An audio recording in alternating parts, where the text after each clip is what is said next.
High, আমি পায়েল। প্রায় ২-২.৫ মাস পর আবার এই গঙ্গার পাড়ে গিয়ে বসেছিলাম। মনটা সত্যিই খুব ভালো হয়ে গেছিলো।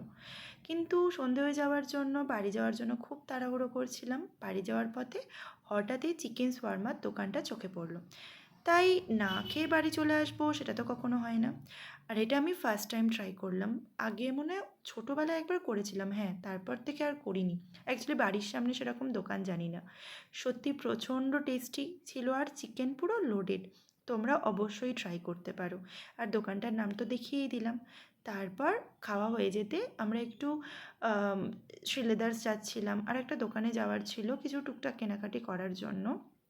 তো সেখান থেকে টুকিটাকি কিছু কিনে আর একটা পাপড়ি চাট কিনে নিয়ে আমার বন্ধু বাড়ি চলে গেছিলো, আর আমি ট্রেন ধরে বাড়ি ফিরে এসেছিলাম। অনেকটা রাত হয়ে গেছিলো, প্রায় ৮টা ৮:৩০ বেজে গেছিলো। তাই ট্রেনটা অলমোস্ট ফাঁকাই হয়ে গেছিলো, কেউ ছিল না। আমি লেডিসে উঠিনি, তাও ফাঁকা ফাঁকা ছিল। আর এই রাত্রিবেলা ট্রেন জার্নিটা সত্যি খুব ভালো লাগে। স্পেশালি কাছাকাছি হলে, খুব বেশি দূর হলে ভালো লাগে না। মানে এই ১-২ ঘন্টা হবে ব্যাস, আমার তো খুব ভালো লাগে। আর শ্রীলেদার্স যে গেছিলাম ওখান থেকে এই দুটো মোজা নিয়েছিলাম। অ্যাকচুয়ালি আমার মোজা কিনতে খুব ভালো লাগে। টাটা।